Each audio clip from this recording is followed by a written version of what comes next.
Rabbi Akiva is undoubtedly one of the greatest and towering personalities in all of Jewish history. His life and legacy, his faith, his resilience, his hope is something that guides us until today. And the truth is that Lag BaOmer and the celebration of Lag BaOmer is intrinsically related to this incredible legacy. You see, the Pri Chadash, the book written by Rabbi Chizkiah de Silva, the great sage of Eretz Yisrael of the 17th century and a commentator in the Shulchan Aruch, says, in fact, he asks a powerful question, so simple and powerful. He says, I don't understand what Lag BaOmer is all about. The reason the Shulchan Aruch brings for Lag BaOmer, based on the Talmud in Masechet Yevamot, is because we know that all of the students, 12,000 pairs, 24,000 students, the entire yeshiva, and all of the students of Rabbi Akiva died, as we know, during the period of the Omer. And the Shulchan Aruch mentions, it's based on rabbinic sources, that the day that they stopped dying was the 33rd day of the Omer, Lag BaOmer. And because they stopped dying and it was the end of this plague and tragedy, there's no more mourning, and we mark this with a celebration. The question, says the Pri Chadash, is this makes no sense, because the truth is the reason that his students stopped dying is because there were no students left. There were simply none left to die. Every single student of his passed away. And therefore, if there were none left to die, how is it that we celebrate or even marking the end of mourning? There's nobody left to die. Where's the celebration? And here, says the Pri Chadash, an incredible insight, which I think goes to the heart of Lag BaOmer, Judaism, and who Rabbi Akiva is. You see, he says, what does the Talmud continue to say?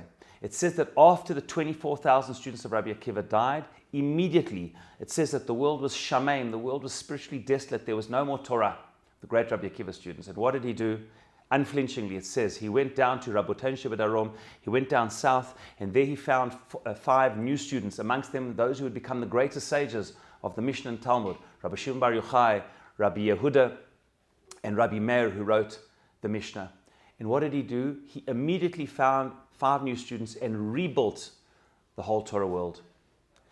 The importance and power of this cannot be overstated, because you see, Rabbi Akiva could have been forgiven. He would have had every reason. We would have understood the enormous failure.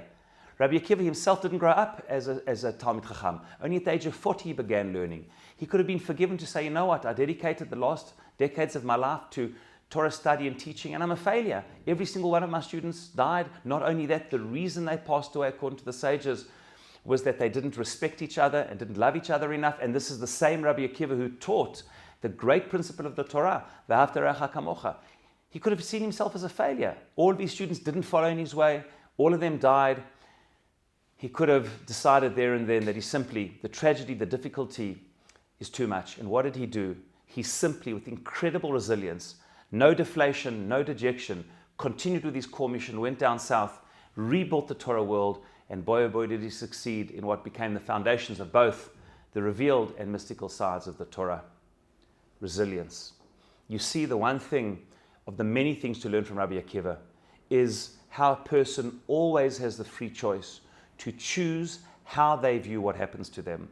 Rabbi Akiva could have viewed himself as a great failure, but yet he viewed himself as simply a setback in the ongoing core mission of rebuilding the Torah world, and on he went. And this was the same Rabbi Akiva, that every time he had a setback, he would simply reframe it with resilience, determination, and perspective, and continue to move forward. It's the same Rabbi Akiva that when he saw the destruction of the temple, as mentioned at the end of Masechet Makot, and foxes walking in the temple, and all the sages were crying, he was laughing because he said, why am I laughing?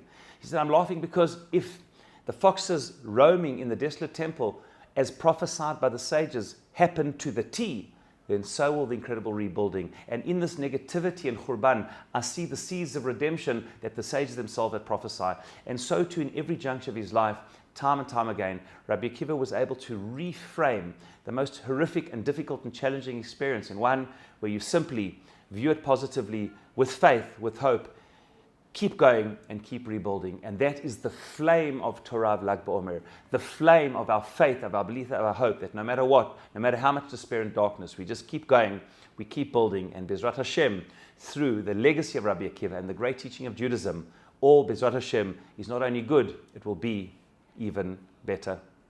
Shabbat Shalom and Lag BaOmer Sameach.